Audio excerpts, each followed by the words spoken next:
Okay, well, let's get started. I welcome everyone to the third in our World Hepatitis Day series of online discussions. And this is one we're especially excited about, called Youth Can't Wait. So talking about how hepatitis affects young people around the world and how we can really, harness the energy and the passion of young people to help push us further toward elimination. But just before we get started, just a little bit of housekeeping. We are providing simultaneous translation into Spanish. Next slide, please. So if people aren't familiar with it, on the bottom of your screen, you'll see a little globe on the right with interpretation underneath it. Just choose the language you would like to hear the webinar in today. And the interpretation will be available to you. As we said before, this is an online discussion, so we're really keen for everyone to to participate and ask questions and make comments. So please do feel free to raise your hand if you would like to speak and make a comment at any point in the webinar, or please do use the chat function or the Q&A function to ask your questions and also to say hello and to introduce yourselves. Next slide, please. So since this is World Hepatitis Day, we just thought we would start off by sharing one of the videos that we produced for this year, just to kind of set the stage for our event today. So maybe we could just play the video, please. In the time it takes to watch this 30-second video, someone will lose their life to hepatitis. It could be your parent, your partner, your child. It could be you. But it doesn't have to be this way. There is a cure for hepatitis C, a vaccine and effective treatment for hepatitis B. 9 out of 10 people with hepatitis don't know they have it. Don't wait. Get tested. It could save your life. Hepatitis can't wait. Great, thank you. I think one of the big things this year with Hepatitis Can't Wait is we really wanted to not only talk about the statistics that you can see on the screen now, which are shocking to say the least, but also to talk about those kind of individual stories. And, behind every one of those statistics that you see on the screen is a life that's affected. It's a family that's impacted. So we don't just want to talk about the numbers. We want to talk about individual experiences.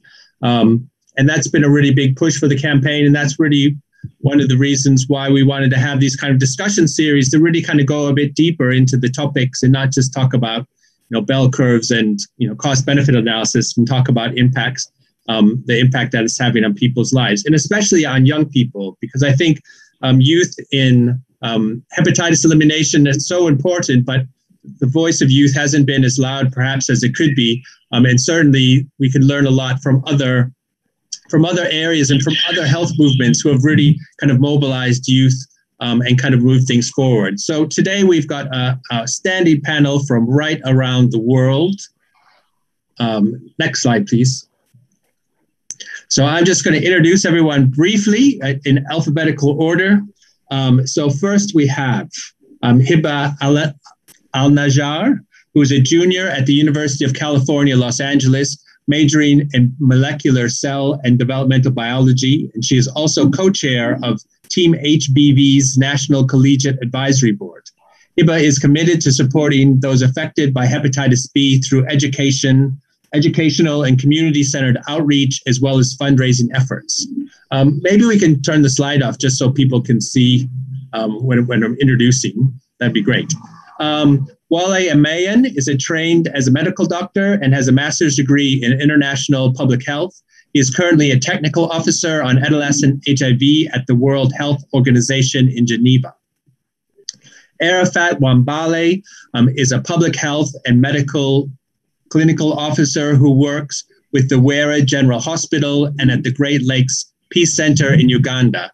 He is actively engaged in social accountability, advocacy, and helps people living with viral hepatitis with psychosocial support and counseling. And he has recently been named an elimination champion, global elimination champion, just this week. So congratulations, Arafat, on that amazing award.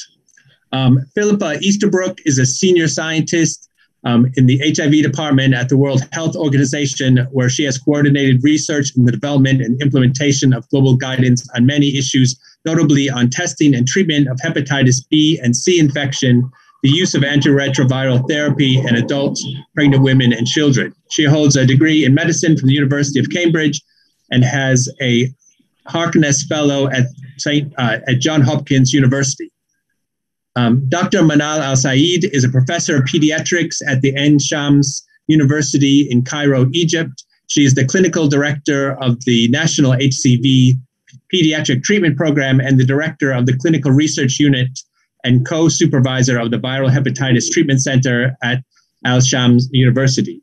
She is also a founding member of the Egyptian National Committee for the Control of Viral Hepatitis and has an active board member and Secretary General of the Egyptian Liver Care Society, as well as a board member of the European Study of Liver Disease International Liver Foundation. Faisal Mahmood is from Bangladesh. He is currently doing a Master of Pharmacy. He also has a certificate of pharmacy from the Pharmacy Council of Bangladesh and is a registered pharmacist. In 2014, he was diagnosed with hepatitis B, and another 4 members of his family are also living with hepatitis B. He currently works as a volunteer at the Liver Care Group in Bangladesh. Sunaid Piker is a chief coordinator of the National Liver Foundation of Bangladesh.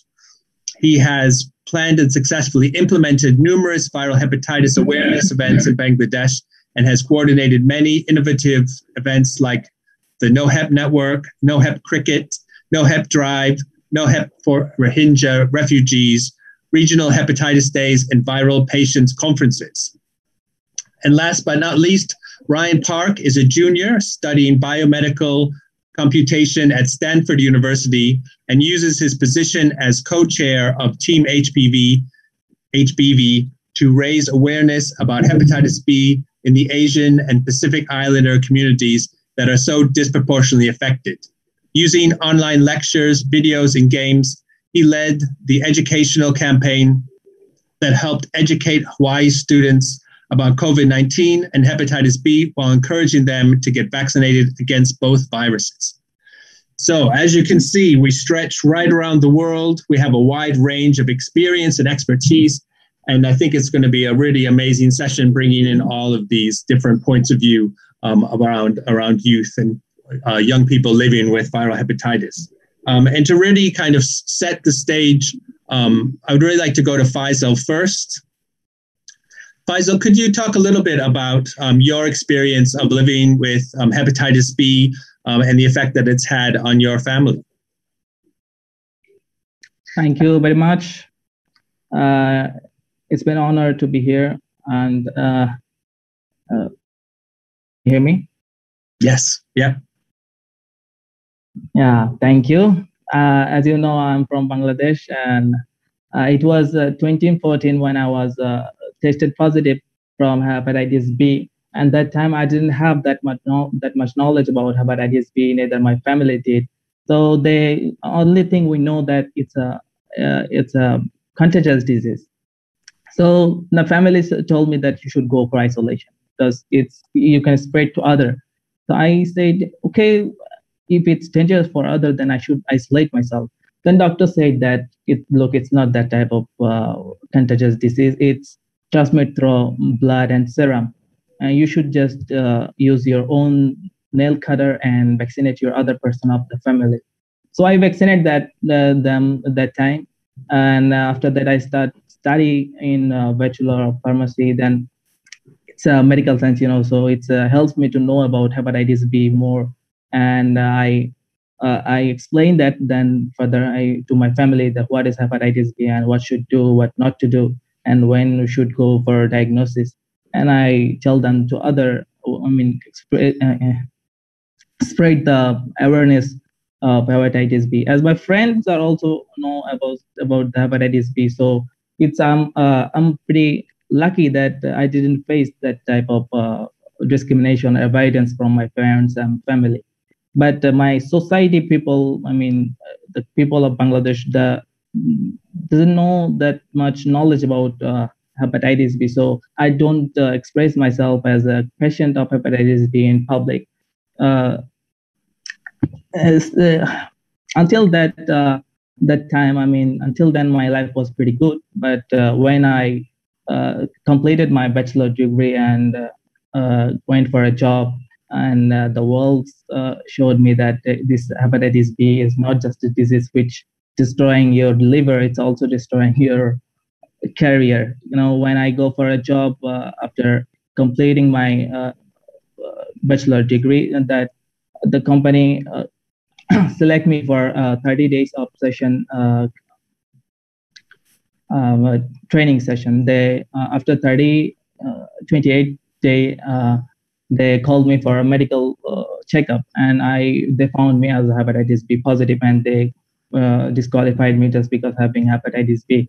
And then after that, I tried them that it's not spreading through through using utensil or touching anyone. Then they say no, it's against our policy, company's policy, so we can't hire you. And after that, I go for another companies that found that they are also following the same policy. So it's pretty difficult to have a job here especially in pharmaceutical sector. So then it seems like hepatitis B, it's not dangerous for me. It's the world who destroying my career and my life. The hepatitis B, I can restrict hepatitis B by using different types of drugs. But how can I restrict the world from who discriminating me in everywhere? So it's very difficult. As you know, as I'm a jobless person now. So and it's also it has an impact on my life, in my financial life. As you know, the cost of hepatitis B treatment is pretty costly, which is difficult for me in this time. And I just want to say that having hepatitis B is not it's not that I'm not capable of working or my brain got reduced. I am also a normal human being, just like other, and I have that right to avail my rights. So discrimination, I guess discrimination is not a way to eliminate the hepatitis B from the world. If the discrimination is the option to eliminate hepatitis B, I guess the killing hepatitis B patient is much better for elimination. No hepatitis B patient in the world, no hepatitis B is there. Thank you. Wow, thank you so much for sharing that. It's such a difficult situation, and I really hope that you're able to get your career back on track and to get things kind of working again. I mean, what do you for the future? I mean, I know you did a very powerful interview for our upcoming white paper on stigma and discrimination as well, which I'd just like to thank you for. So, what does the future look like for you? What are your hopes for the future? It's like there's nothing in pharmaceutical sector. It was my dream to work in the health sector, but it's looked like it's not gonna work. So I am trying in other way so that I can get a job. So though it's difficult from starting from zero, the preparation starting from zero again, and which is not also your dream. No, absolutely. Did anyone have any comments at this point? Otherwise, I think yes. Please go on, Arafat. Please. Yes, thank you very much. I really sympathize with my young person, my colleague here, whom are with about stigma and discrimination. It's the same thing that faces the young people also in this country of Uganda, where people are denied opportunities to carry on with their career, and that's very unfortunate. So as a young people grouping, we need to really come in and fight stigma and discrimination. And sometimes it exacerbates the situation of gender-based violence. So all of us, young people cannot wait to see viral hepatitis being eliminated and saying to hell with stigma and discrimination.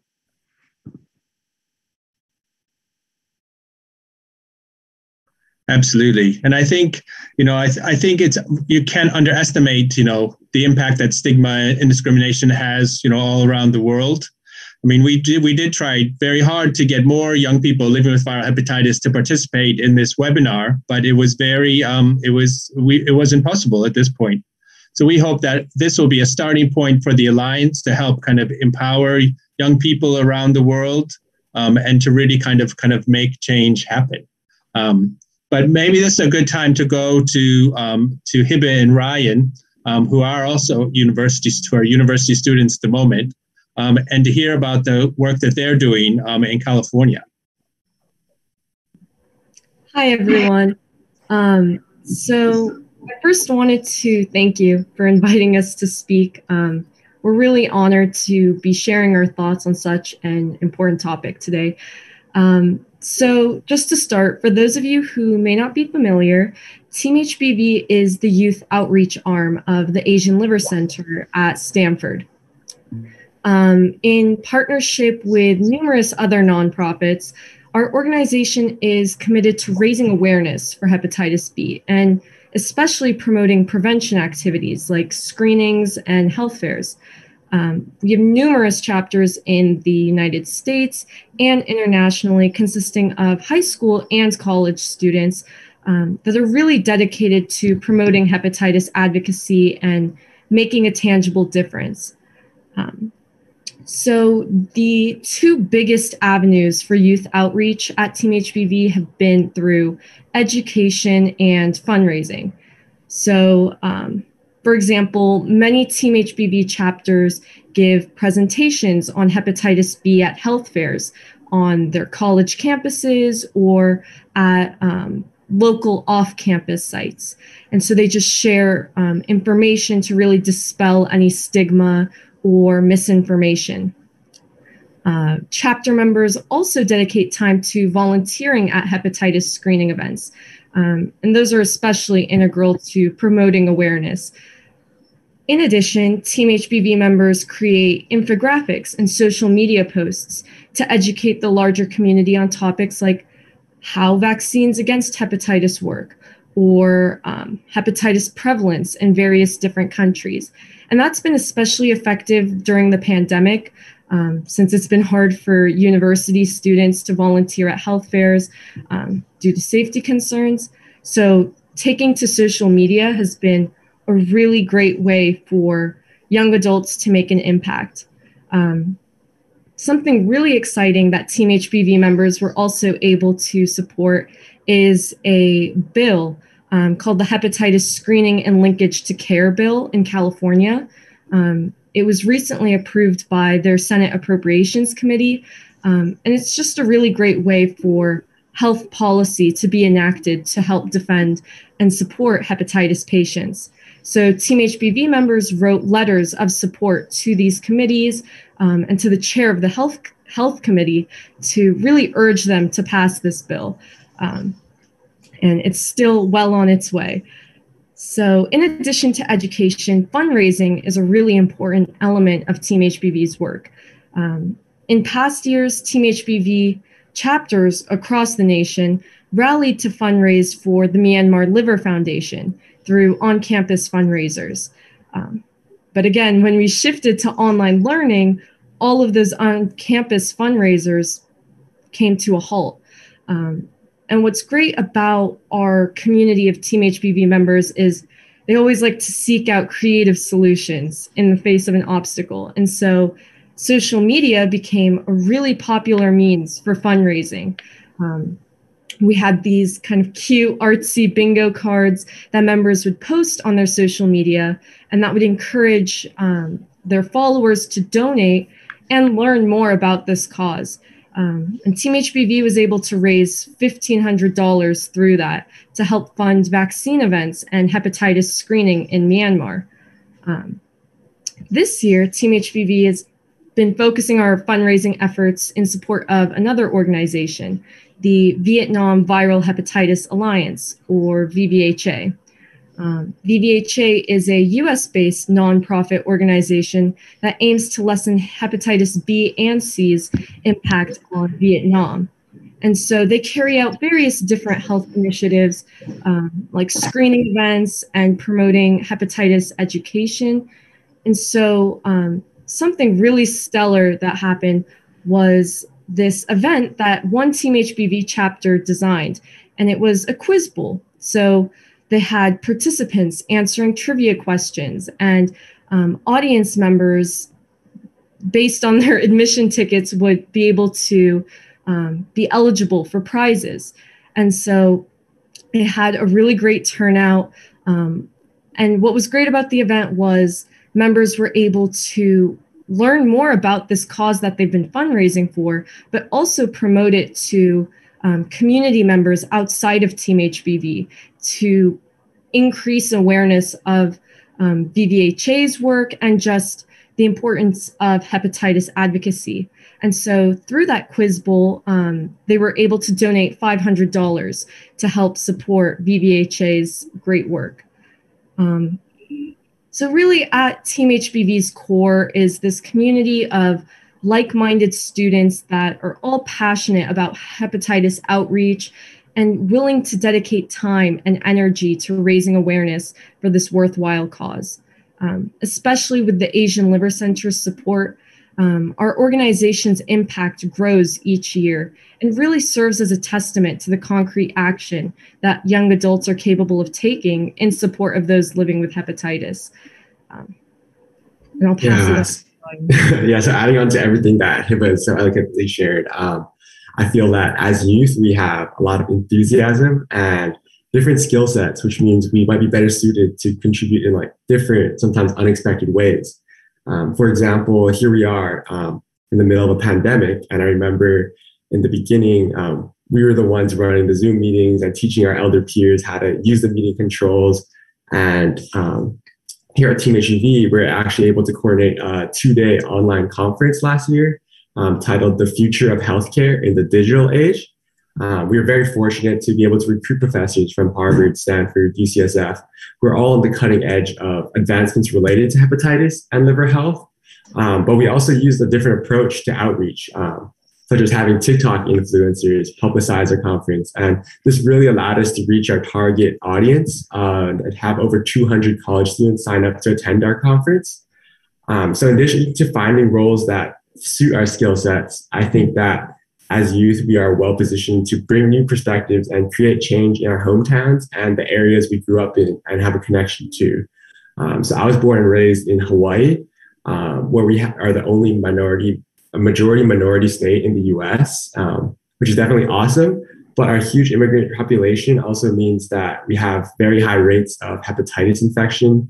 And we also have a severe shortage of healthcare workers. So there are relatively few organizations that are working to eradicate hepatitis in Hawaii.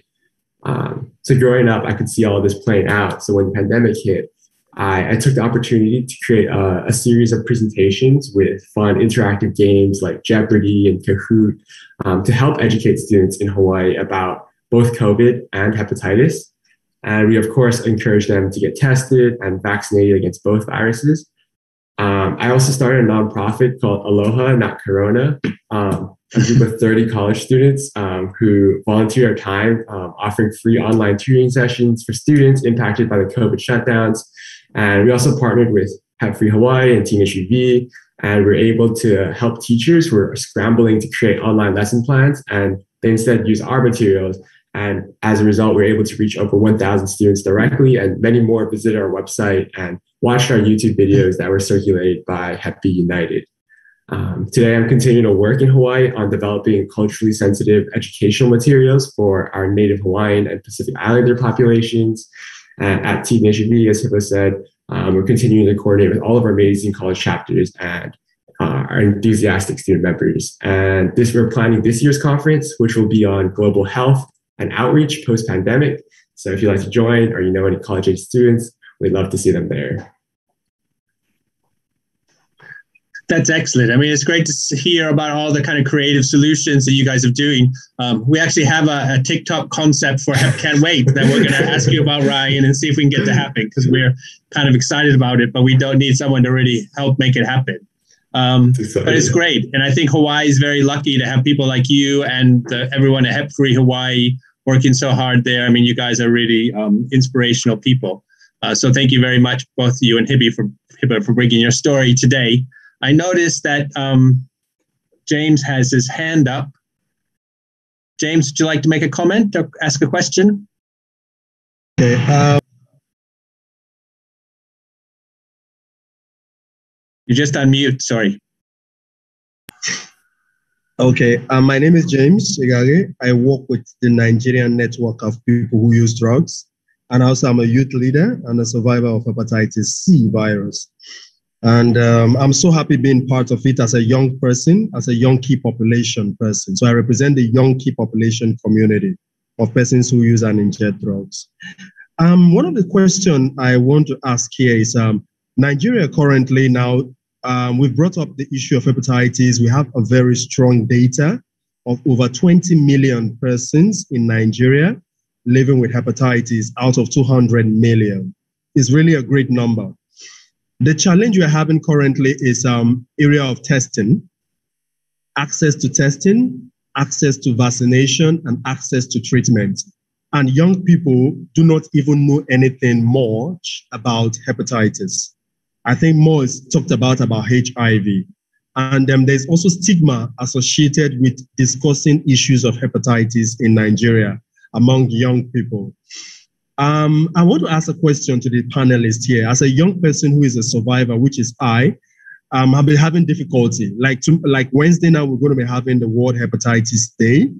And as a young person, I've written to a lot of organizations to source for hepatitis test kits and possibly vaccination support. Till now, I've not gotten support from there. Is there possibility World Hepatitis Alliance can support youth leaders in countries with pilots initiative to be able to bring access to testing? Because currently now we don't have the data for young persons, but we know as young persons, we have very high data because we are sexually active. Our behavioural tendencies are not so in line because of maybe bad sharp practices among young people in Nigeria because they don't have access to sexual health information about hepatitis. Is there a way in which the Youth Forum under World Hepatitis Alliance can be able to support leaders, young leaders in different countries to be able to bring to the fore access to testing and vaccination and possibly start kicking advocacy for treatment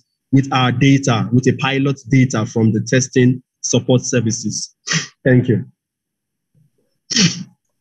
Thanks very much, James. It's great to hear about the amazing work that you're doing. I mean, I think, the World Hepatitis Alliance is not a funding organization per se, but we're always looking for opportunities with funders in order to do pilot projects just the way that you spoke about. So I'm glad that you kind of came forward and made that suggestion. I mean, we don't really have anything at the moment, but we are actively pursuing options. We're also working with partners to help release more funds into hepatitis elimination. So, I mean, fingers crossed that we'll be able to make some progress, but I totally hear you and the resource limited situation that you're in. And we really hope that today's webinar is going to be the official beginning of our No Hep Youth program. And we'll be looking at developing that in the coming months and definitely being able to support activists like yourself in country to do the work that you're so passionate about doing will definitely be, very high on that agenda. So thank you very much. So maybe we could stay in Africa now, but move to the slightly farther east and speak to Arafat about the work that he's doing in Uganda. Oh, you're just unmuted. Okay, thank you very much. I must say that I'm profoundly honored and exceedingly humbled to join the No Hep movement webinar to really walk through what the young people go through. But also importantly, let me first acknowledge, I must say that I'm very delighted to be one of the champions, elimination champions 2021. And I must say I'm the most worthy person to get this award. But let me accept that this is a lifetime achievement, that just turning around with small contribution, then I can be recognized to be an elimination champion. The other thing is, I must say that let me also dedicate my award to to the young people, and then the women who live in the rural areas, who I feel like we have been making all efforts to ensure that they are better every day. But going to the gist of the matter is that I work with Great Lakes Peace Center. It's a grassroots youth-led organization, and we have done an enormous work to ensure that the topic of hepatitis comes to the top of the agenda. Like most of the people I've been talking with, the policymakers and the religious leaders and the stakeholders, I've told them, look, you have the old bananas that need to be replaced by the young bananas. So if you don't have the young bananas to come in, then the suckers, then you'll be in trouble. So I feel much associated to be part of the young people who are going to amplify and raise the awareness about viral hepatitis, and to ensure that the issues that affect the young people in the hepatitis family are brought on table, and then we get solutions to them. Personally, in Uganda, we have been able to deal with one thing, raising awareness under the cascade of information, education, and communication, translating the key information that is precise and accurate in our local languages. And I think that has given us the leverage to bring most of the young people to come on board. The other thing is we have been able to deal with the issue of stigma and discrimination. Most of the meetings, town hall meetings, or the stakeholders meeting, we call them, we include the politicians, the religious leaders, and other key stakeholders to come and listen to the young people. We at Great Lakes Peace Center, we have an occasion that we always run. It's called the Rwenzori Youth for Peace, and then also the Peace Jam at Makerere University. So we make sure we invite the key stakeholders to come and listen to the issues of the young people. I've been part of the group that were able to convince the Prime Minister of Uganda to come and have a charity walk with us to explain to him what the young people go through. And I'm happy to say the Republic of Uganda was able to allocate about $3 million to ensure annually we get money. Those are some of the things we have been doing. But passionately also, you remember that we are in the COVID-19 pandemic, and our hospital is a huge volume hospital with patients, and about 400 to 500 people who come for refill psychosocial support come to the hospital. We took it upon ourselves to put our lives to the edge of death, to go and make sure that we go to the villages and refill the treatment for people living viral hepatitis. During the pandemic, we would walk on foot, we'd ride bicycles to ensure these people do not miss one on their appointment, two also for their refill. And for me, since that lockdown, I really felt that was one of the things that we were able to do. The other thing is that Great Lakes Peace Center is a youth-led organization that has a very big following. So we always make sure we generate information that is accurate, that is precise, and we are able to share on our platforms, all our platforms for social media. Unlike you are aware that the young people have a huge presence on social media. So we need to bring the young people on the table and discuss the hepatitis information. And I think that's one thing that we shall continue doing. And finally, we need to, as young people, we need to exploit the issue of collaboration and partnership. I'm happy today we have been able to hear from my colleagues from Bangladesh and the US and Hawaii and the wonderful stories they are doing. I'm sure you may think that you're making a small contribution, but these are stories that inspire other young people who become selfless to come and make a contribution. And I always say, indeed, there is no way to elimination. Elimination is the way with inclusion of young people. I thank you very much. Thank you so much, Arafat, and the great work that you're doing. Not only, I mean, you guys are so technically skilled, but also, you have a huge heart, and that's so important to be good at both ways. So thank you so much. Thank you for sharing that with us. Thank you very much. I do see a couple of questions in the chat that maybe we'll just answer in the chat because they're a little bit complicated. They're a little bit technical about the number of people suffering from hepatitis B and NASH globally. I think maybe we could just provide a link for that. And there's a question about the e-certificate for participants. Unfortunately, we don't. This isn't a certificate webinar, but yeah, thank you very much for attending. I think now, unless there's any other questions or comments at this point, let's move on to Zunaid and hear about the great work that you're doing in Bangladesh, please. Okay, hello. It's me, Zunaid from National Liver Foundation of Bangladesh. First of all, I feel sorry for Faisal, who is facing great discrimination for his hepatitis status. But this is a very common story in everywhere in the world, not only in Bangladesh, because there is very much restriction. I just mentioned one thing regarding this. Many people from Bangladesh going to work in Middle East. As you know, in Middle East, India and Pakistan and Bangladesh are work there as a worker. So many people came from village with all they have, sold it, get the money and invest it to go Middle East. But after testing, when they know that they got hepatitis B or C, then everything is ruined for them, all the monies and all the opportunities. So very horrible situation they're facing. So we face many people like that in our foundation and talk with them. But actually, we should work on it. But there is a lot more work to do in this field because still we don't have any policy in Bangladesh, health policy about hepatitis. So many more things to do here in Bangladesh. We'll try and we'll try to help this sort of things. Okay. Now I like to say that in Liver Foundation, we are working on many areas in hepatitis. I'd like to share some of stories like from 2008, we are observing World Hepatitis Day in Bangladesh. And from there on till today, we in all the hepatitis events, we include youth, which is our prime concern. The very first hepatitis day to 2019, we engaged so many youths in our programs, and we organize many things such as youth. We engaging youth in the rock concert and also arranging a cycle rally, also arranging a bicycling rally. So many, and also the Noab cricket is a innovative things to include our community who loves cricket in Bangladesh. And also we have testing facilities. As you know, we do testing for students. Many in the last 10 years, we screened thousands of students in their institutions. Not only that, we screen also in Rohingya refugee camp. As you know, it's a very big problem nowadays from Bangladesh, not for Bangladesh, for the world. We screen more than 2,000 people there. And the results come is horrible. They have got a big number of hepatitis C patients there in the women.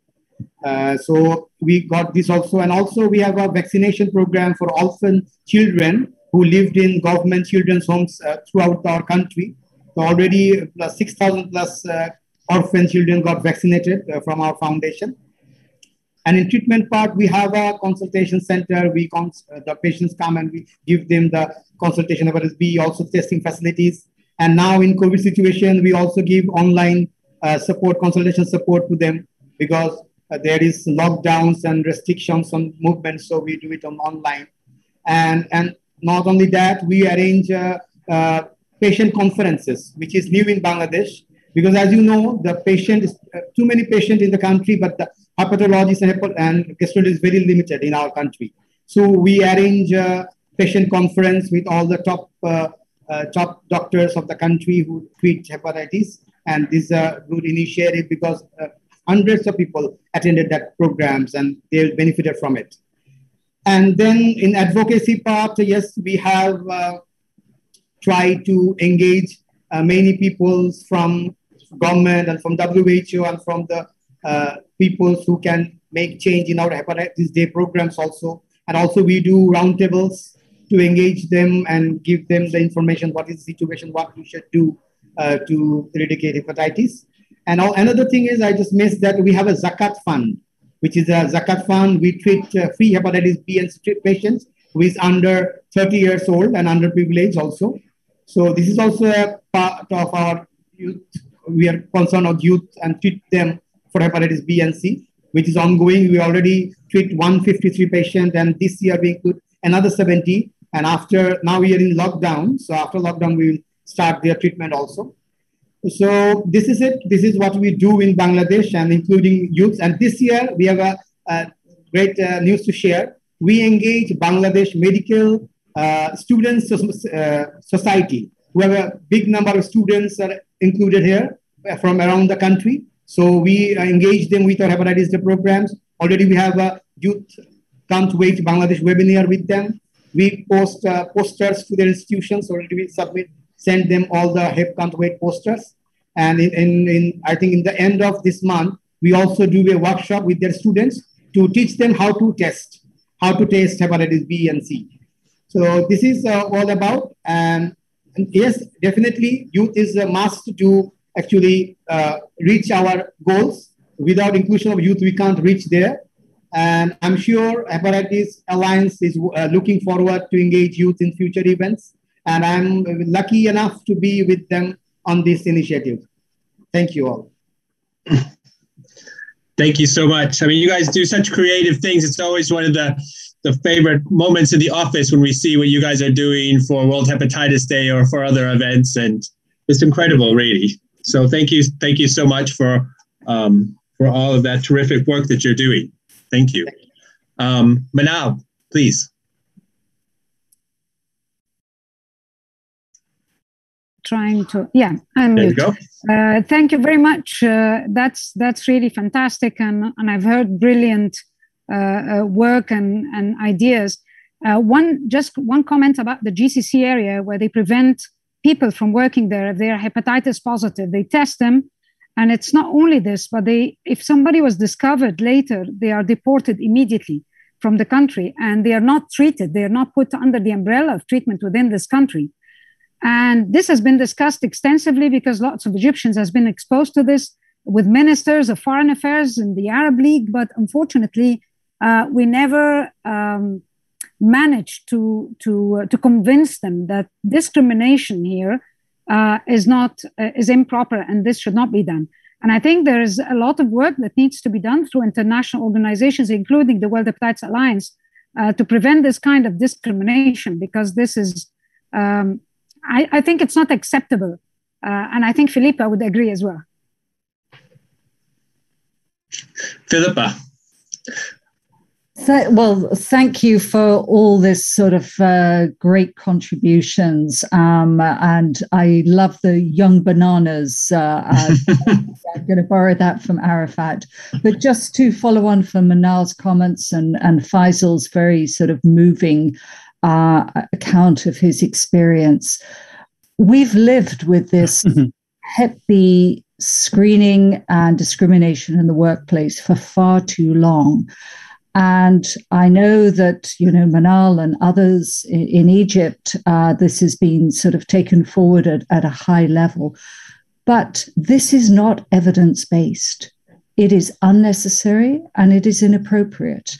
And I feel this is an important issue for us to take forward. We must be pursuing evidence-based policies and encouraging countries to do so. So I think it's a helpful reminder to hear again now in 2021 what Faisal has experienced, and this needs to change. And we can't wait. This is another issue that should have the slogan, "This practice cannot wait." Over.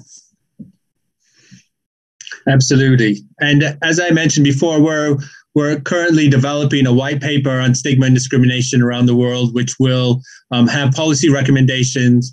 And there are specific policy recommendations around workplace discrimination and other discriminatory practices. So we look forward to bringing that, and many people on this webinar actually, or in the audience, took part in it and were able to share their experiences. So we're really looking forward to bringing that out in the autumn. But now maybe you could just continue and talk about some of the community work that you've done with young people and with children living with hepatitis. Yeah, I'm very happy to be here today because finally something is dedicated to the young people after advocacy for so many years. And I've been advocating for this and working with children with hepatitis for more than 30 years. I think it's really important and it's very timely. Now we have a global burden of disease paper that published with Center for Disease Analysis last year. So we know exactly where we stand for hepatitis C. We know that we have 48 million children infected with hepatitis B. We have guidelines and policies for prevention of mother-to-child transmission, but I think that's not enough. We still have to do a lot more. We've done a very nice university campaign in 2009 through 2012, even through the revolution time. And through this, we focused on vaccination against hepatitis B because we started our vaccination in 1992. And we managed to vaccinate 30,000 students. We reached out to 100,000 students and even more in 9 governorates. And the nice thing about it is by the end of this campaign, we had 6,000 volunteers from the young people. And those young people spread the messages and awareness messages to their villages, to their neighbors, to their homes. And this was coupled with a huge media campaign that covered their activities and what they were doing. And we left them to improvise and innovate ideas. And it was the beginning of the use of the social media. And it was really a huge campaign that started a huge awareness among the public in Egypt. And I would say that this was followed later when the DAAs were introduced in our program with another university campaign for testing and treatment of hepatitis C among the students. And that was very, very successful. We also had a lot of volunteers. We had special booths for the young students to deliver awareness messages to their peers and to everybody else. And we left them to give lectures to the young people. And that was really very, very successful. And we discovered hundreds and hundreds of cases among the young people who were infected with hepatitis C and B, and they were immediately linked to care. For children, of course, nobody's advocating for children. And thanks for mentioning that, James, today. And there are no communities that are advocating for children, maybe for young people, but not for children. And I've been trying to do this for many years. And we started, I think, the first NGO program as a Secretary General of the Egyptian Liver Society that initially was created to support liver transplant recipients. But we also supported treatment of children since 2008, first with interferon and ribavirin, and then later with the DAAs. And it was until 2018 when we spoke, actually, I met with the president. And when we started our mass screening program for hepatitis C, and I spoke to the president and said that children also should be included in this campaign. And I convinced him with evidence. And we started the school screening campaign as well for children as part of the macro elimination in our country for hepatitis C. And of course, we pushed very hard the country to introduce the birth dose for hepatitis B since 2016. Now it's everywhere with the private hospitals and government hospitals where we give the birth dose. And I think since last year, even during COVID, we started also with the triple elimination for both syphilis, HIV, and hepatitis B screening pregnant women. I think the only challenge, or maybe one of the major challenges everywhere, is the lack sometimes of proper epidemiological data. Now we have them, global data, the consent age, the prohibitive prices of medicines, and access of a way for. I comment. We're having problems with the English listening. Are injecting drugs or use drugs? They are discriminated. They are stigmatized. There are no special programs for adolescents who are using drugs.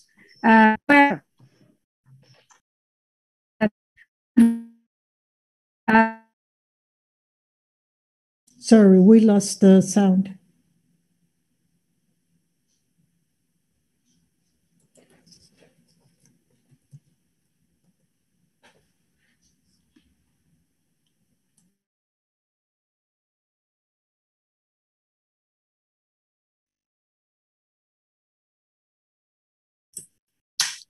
You're on mute, Kerry. Sorry, I got disconnected. All right, okay. I'm sorry, I got disconnected. But I think I'll just leave the time for others to speak as well. Thank you very much, Jane. Thank you. Thank you so much. I think this is a good time to bring Philippa in, because I know that they're doing some work around guidelines for treatment for hepatitis C. So Philippa, please.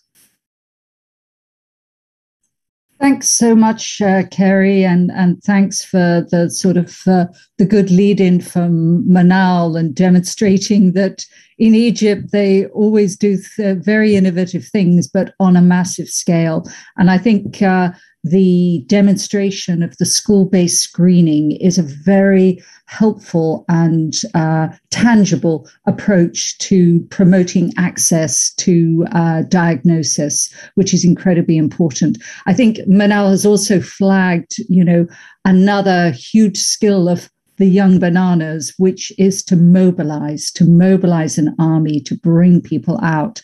And that's hugely important. So I think, Kerry, you've alluded to the fact that WHO is doing some key work in moving forward the agenda on access to testing and treatment among children and adolescents.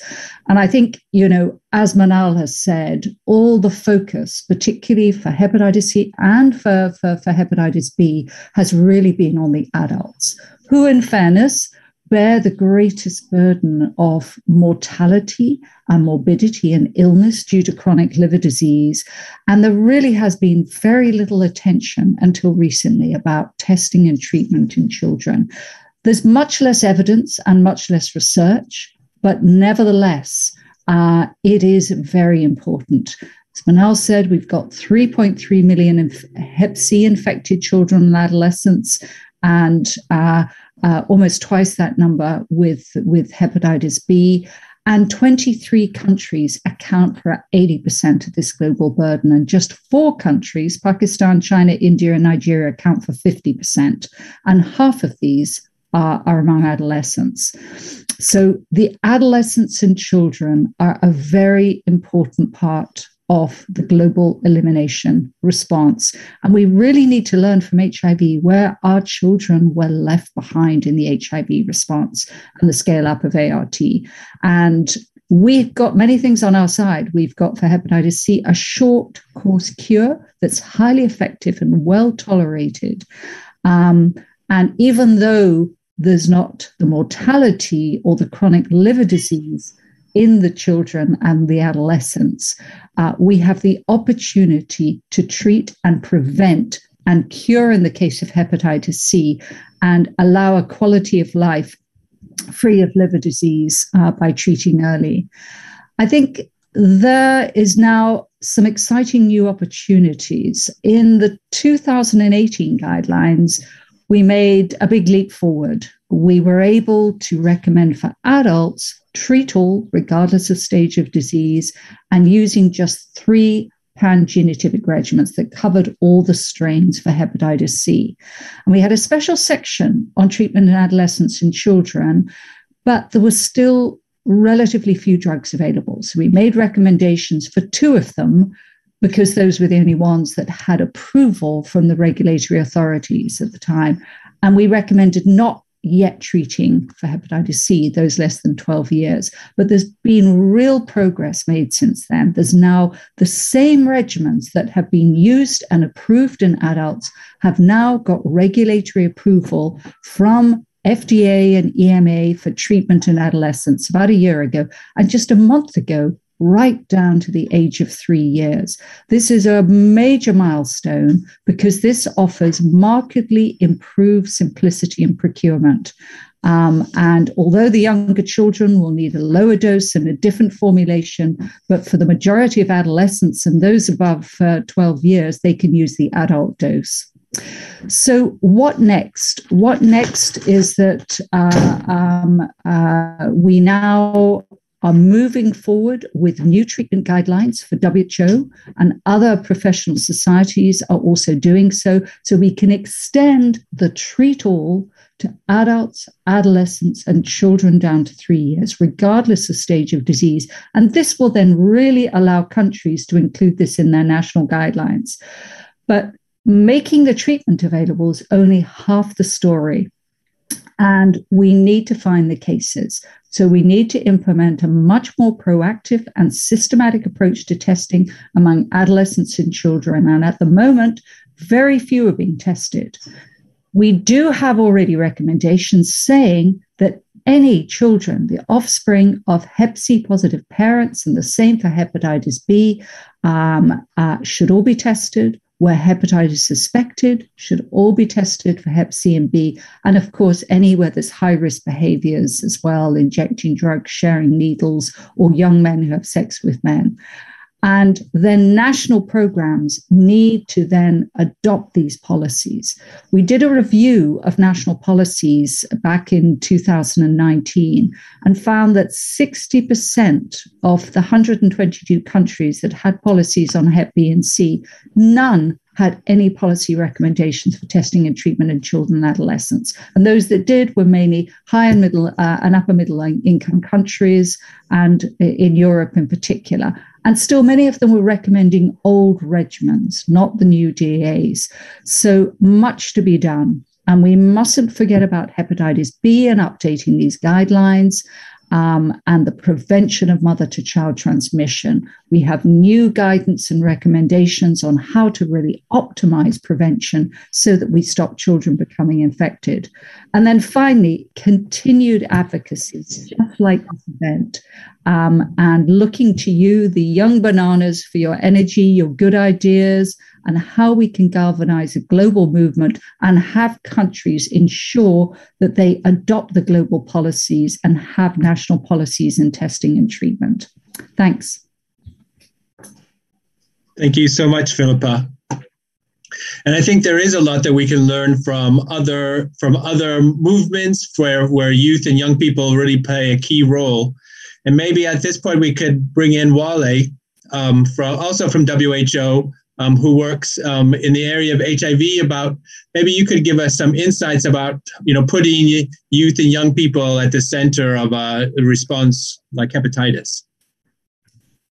Yeah, thanks, Kerry. I think I'm probably the luckiest panelist because I've had the opportunity to sit back and to listen to some of the most brilliant young minds I've listened to in quite a while. And I work with adolescents and young people and HIV, so it's not uncommon for me to listen to really, really poignant, very heartfelt young people speaking from the heart. So I feel very, very lucky, to listen to, Arafat, Hiba, Ryan, Zunaid, and, they've literally just swept me off my feet, really. I'm seated here, but I'm probably not sitting. So thank you for that. But, it starts with a story, doesn't it? You must be able to, put your story forward and be able to put a face behind what is being felt. And when Faisal spoke, he did that really, really brilliantly. I mean, it was heartfelt, but that's where it starts. And for Faisal, he was able to bring forth, what I've seen as well in, and what young people, tell me when I speak with them, it's almost like a double stigma, the stigma of living with, whether it's HIV or hepatitis, but it's also the assumptions that come with being a young person. A lot of the time you just see those assumptions are made by health workers, they're made by managers, they're made by the community, and young people having to deal with that, I think is more like a double whammy. Which I think when we're programming, when we're implementing, is really important that we put this into cognizance.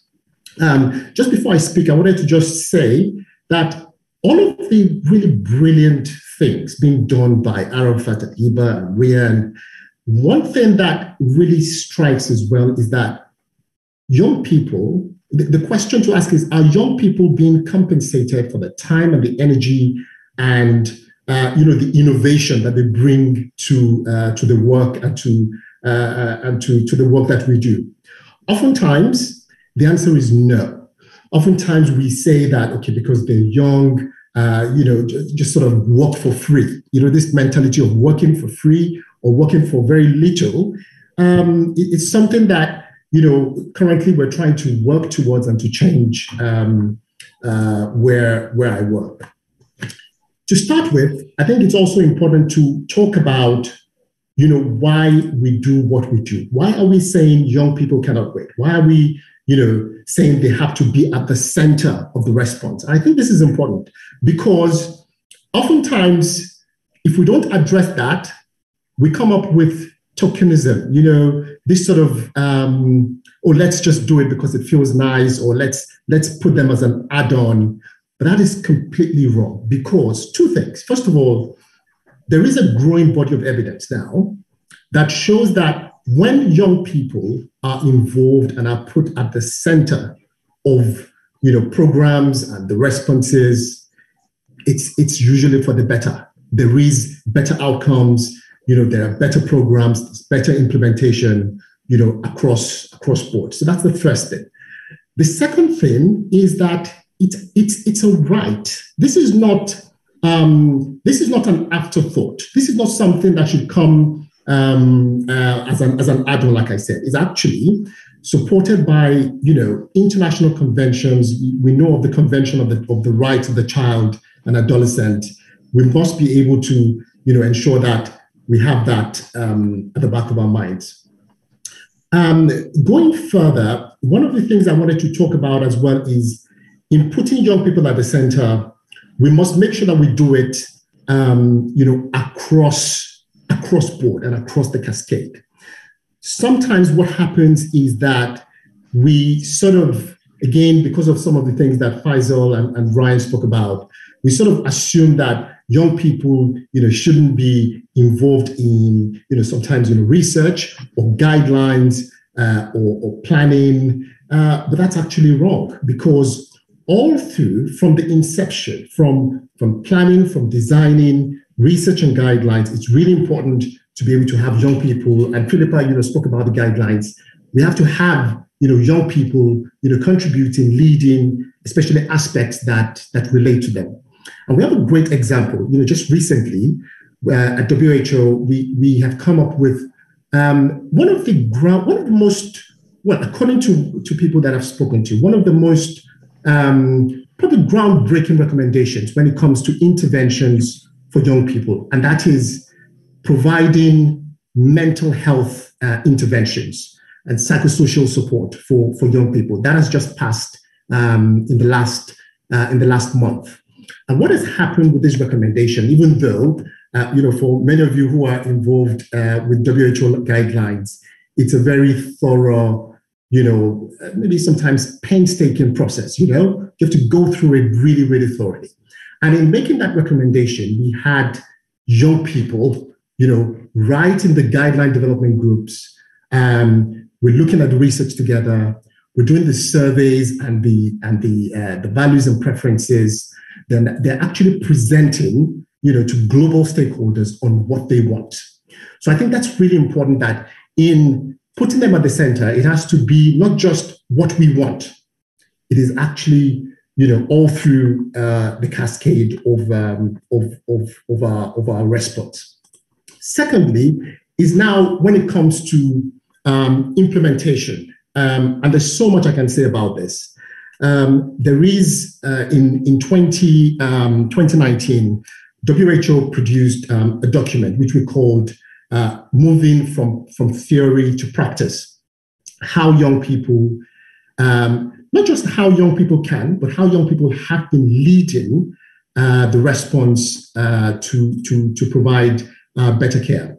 And in it, we highlighted 5 service delivery models of care that have been shown to improve outcomes on HIV. And again, sometimes I refer to HIV, but that is noting, of course, the important differences that we have, between HIV and hepatitis. But again, it's important that we put people rather than, infections or diseases at the center of the response. In those service delivery models, there are actually, probably 5 things that we can say makes them tick. So in putting young people at the center, those 5 things were the things that made those young service delivery models tick. The first is about, something Philippa highlighted really well, and that's facts, the evidence. What is the evidence and what is the fact in terms of, these models, providing the sort of outcomes that are needed. And we have seen that when those peer-driven models are, at the center, they did improve, youth engagement, they improved adherence to treatment, improved, quite a whole range of outcomes. But there are other things as well, including, the flow and the coordination with the ministries of health, also making sure that, they are able to, to speak and to design what they want. And I'll just add, I'll finish probably with just this note on partnerships. I think it was Arafat that mentioned that it's important that we're able to, partner with move outside our, our comfort zones, partner with implementing partners, with research agencies, partner with young people as well, and again, I'm having to refer again to Faisal's opening, which, was heartfelt. That is, you want powerful people and powerful voices like that to speak out powerfully about what the main issues are. And there's no better person. There are no better people. There are no better, groups to speak about that other than young people themselves. And I think listening to what we've listened to just now, I think this is it shows very clearly that beyond us, they can do it, and they can do it so well. So I'll just stop there, and I can intervene again. Thanks. Thank you so much, Wally. There's so much to learn there, and I think it's just the statement that why should we include them? Because it's a right. It's their right to be at the table. It's their right, not only to be asked or to be consulted or in any kind of tokenistic way, but to be an active and equitable partner in these sorts of things. And I think that's so important. And I think that's, the number one why that I can really think of. So thank you. So we'll just go into a kind of a discussion now. So Manal, I see you have your hand up, please. Yeah, thank you very much for raising up the point about stakeholders and partnerships. And I believe that the issue is two parts, part related to policies and guidelines of the government and including this within national policies. But the other part is the community, and it's really important. Community, because it can mobilize the awareness, removal of stigma and discrimination, and partnering with the media, politicians, among other stakeholders who can really make a difference. And I believe that the young people can make a huge difference. We had 2 revolutions, and they were incited by the young people, and I think they can make a revolution in elimination of hepatitis. And I believe in this so much. And when we started our university campaign, I did not believe how many troops we had by the end of this campaign, with a lot of passion and advocacy. And it made the difference in the whole population with awareness and removal of discrimination. So I condone this. Thank you very much for saying that. And I believe that we need to work together to do this. Thank you. Excellent. Thank you. Arafat, please. Yes, thank you very much. For me, I just wanted to make my humble contribution specifically about stigma and discrimination. One thing we must do as young people is to go public and talk about our status, because that helps to have a buy-in from the other young people to say, we have a person who's living with viral hepatitis and their life is well.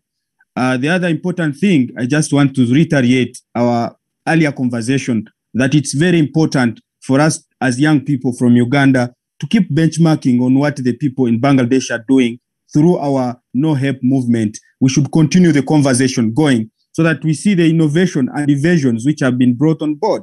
The other important thing is to stick on advocacy, because what advocacy does is that it raises the demand of the healthy of the people, and they want to hold their leaders accountable. Because let's face it, let's not bury our heads in the sand. Resources must come in, policies must come in, first homegrown solutions, and then also the others can come in. specifically in Uganda, we continue to get the young people to come into this conversation so that we hold our governments accountable. Thank you very much. Thank you, Arafat. And now from the attendees, James, you have your hand up, please. Thank you very much, moderator. I'm so grateful from the words of our panelists here, which I'm so encouraged. One of the things I just want to bring forward is after these deliberations we've had here on the Zoom, is there going to be somehow like a youth task force that will be able to support young leaders in countries in order to be able to start, to be able to sustain such evidence-based advocacy? That's what I'm looking at now. What are we going to be doing next after this, after the World Hepatitis Campaign? How is WHA going to walk around young leaders in different countries here represented to set up a youth task force in order for us to start the advocacy, double up the advocacy, or possibly sustain the advocacy? I'm a survivor of hepatitis C, and when I talk about that, they say, yes, you have access to treatment. Yes, but I have access to treatment because I had funds with me. But what about other young key population I'm talking about? Whether other young persons, whether other young women who don't have access to even cure, support, or even to sustain treatment in hepatitis B, or even to access testing services, is not there. What are we going to be doing after this discussion? What are we going to be doing in the respect to, is there going to be a communication with WHA and country level youths to see how we can start a youth task force globally after this discussion here? Thanks, James. I mean, I think that's definitely our hope. That's our aspiration, is to create a global youth movement through the whole No Hep movement, and supported by WHA. But maybe as we're getting to the last few minutes of the webinar, maybe that's a good final question to ask everyone. But maybe just before that, maybe I'll just go to Wale first, and then I'll ask my final question to everyone. Wale. Okay, yeah. So just before your final question, I just wanted to, just make it say something that came to my mind while Arafat was speaking, but also when the question came in, and that is about when we say young people as well, we need to remember that it is a very heterogeneous group. The people, young people are different by their lived experiences. For some of us. Well, I say some of us. I'm trying to be a young person now, but I think I've since passed that. But for some young people, well done. For some young people, it's the younger young people, the older ones, those that have experiences as young key populations, those that don't, those that are even able to come forth, like Faisal has brilliantly done now, and speak in a powerful way. And it's okay if you're not able to do that as well. What my point is, we need to be able to just provide responses that are differentiated to the experiences and the heterogeneity of adolescents and young people. I wanted to say something as well in terms of, what was brought forth about, testing. We know as well that the age of consent policies around countries is also a key issue. We still have places and countries where when the age of consent is so high, it's sort of for want of a better word, it de-enfranchises and sort of it removes the power and the possibility of adolescents and young people to access the much needed services in a way that drives their agency. And just finally, I completely agree with this what you said as well, Kerry, about having a sort of a hub where young people can contribute and show the sort of leadership that we know that they can offer. Thanks. Excellent. Thank you. Thank you. We have a hand raised from the participants, Mohammed Soare. Would you like to speak, please?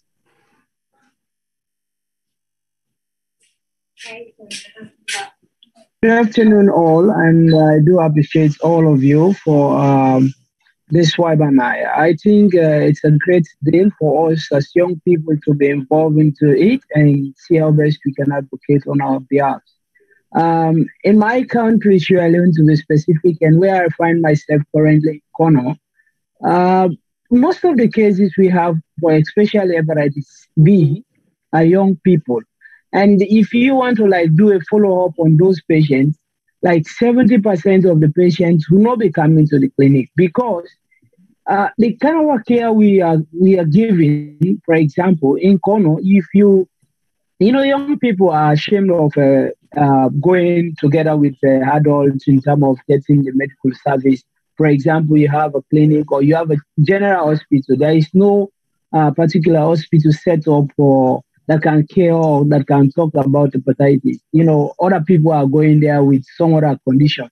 If you have those people or this type of clinic, then the young people are ashamed to mix themselves up with adults. And definitely you are going to leave them untouched because they are not going to come, even if you tell them you are going to give them medication for free or counseling for free. But in Africa or in Sierra Leone, where I find myself, this kind of opportunity is not there. So we are losing these young people. And our fear is if we continue to lose these people and we continue to let them out of care, then they will definitely result, most of them will result to cancer, which would be something the whole world is against because that's one of the complications we may not want to experience. So other speakers have said, we need to have a task force, especially young people involved into it. So young people can have an access wherein they can discuss hepatitis and stop the stigmatization. Because in my country, it's nobody talks about hepatitis. Yeah, nobody talks about it because you are stigmatized. So, but when young people, in fact, that person, can you please come on board? Let's have a discussion on it. No one will show up because the stigma and there is no platform where young people speak for themselves. They come on board to speak about hepatitis or any other condition related to viral hepatitis. So you see, it's challenging, it's difficult. So I think the World Alliance on Hepatitis need to do something. We need to involve these young people, more so in Africa. It's difficult for us if we are trying to eliminate hepatitis and those people are left out completely, especially these critical people. So going forward, I would like to work with the Alliance to see how best we can involve these young people, especially from our wing here in Kono or in Sierra Leone to be specific. Thank you. Thank you so much. I mean, we hear you and we see you, and we definitely want to really move this whole thing forward. Philippa, your hand is up. Thanks. I think it's just there is no better time now for moving the agenda forward for adolescents and children, and for both hepatitis C and B. I mean, we have all the ingredients to mount a very successful response. We have the treatments, we have the cure, we will have the guidelines. We have the supply chain. There is the testing infrastructure, although it's been very much focused on adults. And also for hepatitis B, the drug tenofovir is widely available. What it now needs is the advocacy and the national policy making to make it happen. And that is where you all really will play such an important role. So I think now we need to build on this momentum to really galvanize a global workforce of you all. And I think on the issue of discrimination, I mean, just as with COVID, with the infodemic, this is not discrimination in isolation. This is discrimination often devoid of any evidence base, or it's based on rumor and based on misinformation. And so, again, you are at the heart of this with your social media network to counter some of this misinformation that's allowed these policies to become perpetuated and embedded in legislation in these countries. So I think that is another very valuable role you will all have in the coming months and years. Thank you. Thanks so much, Philippa. And I mean, that's sometimes the most frustrating thing about hepatitis is we have the tools available, do you know what I mean, to really make huge progress and to reach elimination and to really do much better than we are, when you just need to mobilize resources and governments and health systems and individuals in order to get those tools used, you know, at the scale and level that that they need to be. And Manal. Yeah, just some quick points. First of all, we have to remember that children and adolescents are transmitters of disease, whether through sports, through high-risk behavior. And I think this is one key point that we should always remember. And that's why we need to eliminate very early.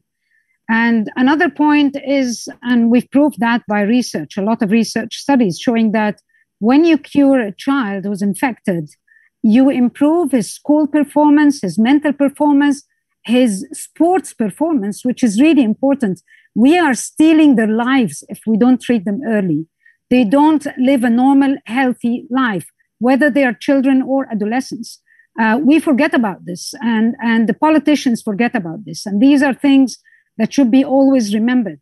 And I think within your task force, you need also not to have the young people, but young mothers with children who are infected, because somebody has to fight also for the children.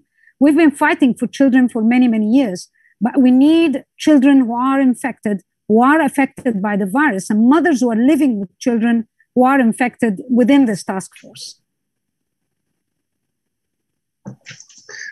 Absolutely, absolutely. And I think one thing that really showed when we did the No Heps Mom campaign earlier in the year is the kind of passion and the power that mothers have, and fathers, and and families, because this affects everyone. But that's a very well made point. So, is there any other comments from our panel?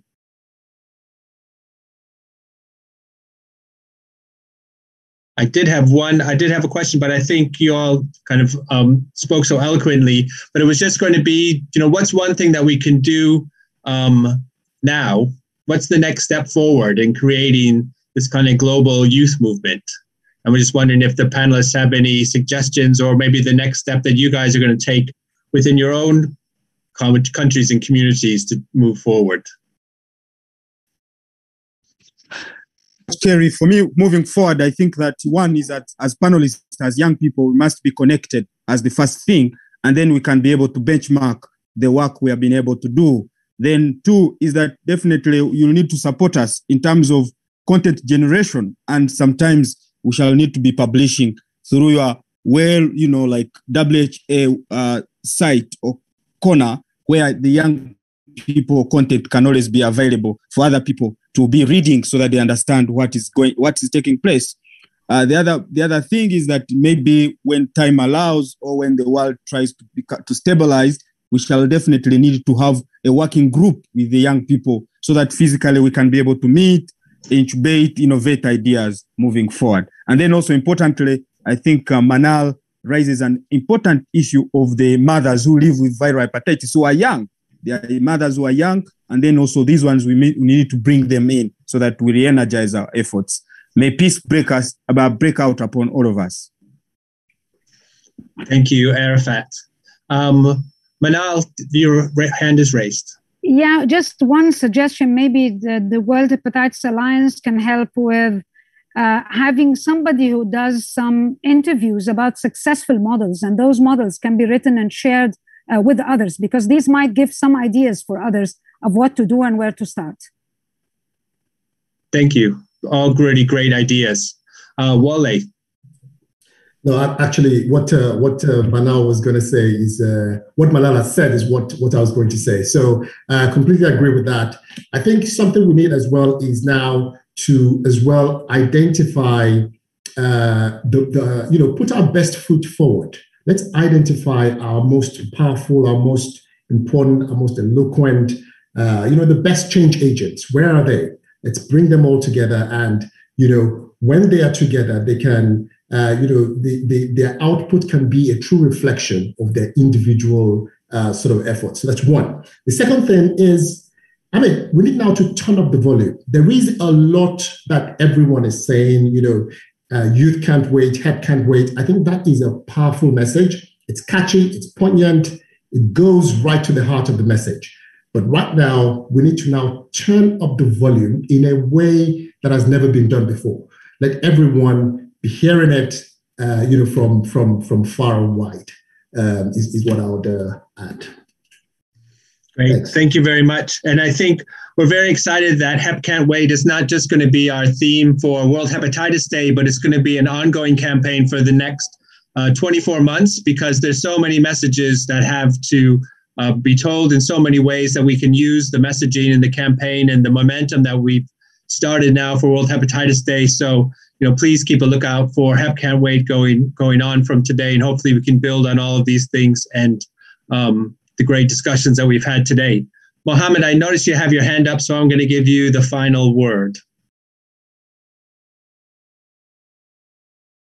I've suggested we need to work with the youths all over Africa. Like, for example, our organization in Kono is working with the youth to see how best we can raise awareness, because people need to be aware in the first place. Getting those people involved into it to see how best they can come on board and then be open up to talk about their condition, I think it's a great deal. But the WHA need to work with those form institutions across countries to see how best they can have focal people. And when those things are established, now youth can come on board to be participating into the activities of hepatitis and talk about hepatitis, and even have people that are positive of hepatitis that can come on board and serve as model to others. Like others have mentioned, the mothers who have been with hepatitis and they're successful. Because like for us here, if somebody have hepatitis, like the norms or the culture tells you that this person is going to die in the next few hours or in the few. So you see, it's difficult for us. So if we want to work towards the elimination process, we need to let a lot of people know their status and then continue the awareness raising, like what we plan to do on all hepatitis day, to continue to raise the awareness and talk to people about hepatitis and tell them, try to change the misconception, because here in Africa, in Kono, where I stay, there are a lot of misconception about hepatitis in general.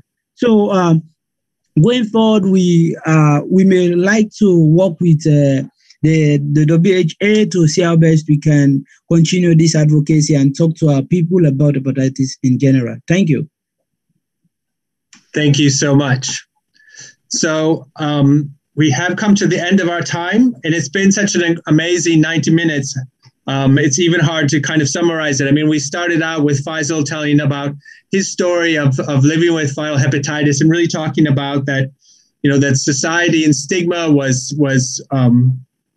it was so such a big challenge to get over, even more than living with hepatitis B as a disease. And I think we all heard you, and we really want to do our best to help people around the world, which is why we're all here. And then we just had a whirlwind tour around the world, from California to Uganda to Bangladesh to Egypt, hearing about all the great work that's being done around. Brian will be definitely talking to you about TikTok very soon. And Arafat, I'm trying to figure out what my age is in terms of what in banana years. Hopefully not completely black yet, but we'll see what happens. Not completely overripe, I should say. And then it was really great to see the progress that we're looking to make about supporting the health of people, young people and adolescents living with both hepatitis B and C, and all the great work that needs to be done there. And of course, Wale, I think your great insights on how we can put young people at the center of the hepatitis movement. There's so many things to action and take forward there. So thank you very much for that, for your contribution. So just one quick thing, maybe we can have the final slide up, please, or the World Hepatitis Day slide. So we're just 2 days from World Hepatitis Day, and there are still actions that you all can take to help support and raise awareness. We're doing a point to your watch, like why are we still waiting? Photo campaign. So please post your pictures of pointing at your watch or pointing at a clock to show the world that we're still waiting for real action for viral hepatitis. There's also a pledge tool on the website where you can pledge your support for the fight against viral hepatitis and encourage your friends to do the same. And please do take to social media the next 3 days and posting. We are doing a virtual relay again this year, which at midnight in every time zone, we'll be releasing videos from partners and policymakers and decision makers in each time zone. And we're really encouraging all organizations to do the same. And you can do that even if you don't send us the video by just posting with the hashtag WHD Relay. So I look forward to seeing all of your pictures and all of your contributions from all around the world. And this is just the first step on a journey for us around empowering youth. And we really hope that all of you will come along with us. Next slide, please. So that just leaves us final thank you for joining. Please visit our website and the World Hepatitis Day website, worldhepatitisday.org, for more resources and more ideas about how we can move forward. And HEP Can't Wait, and HEP Can't Wait isn't stopping on Wednesday. It's going to be continuing on. So please stay engaged and keep up all the great work that all of you are doing. So thank you once again, and goodbye. Thank you and goodbye. Bye, everyone.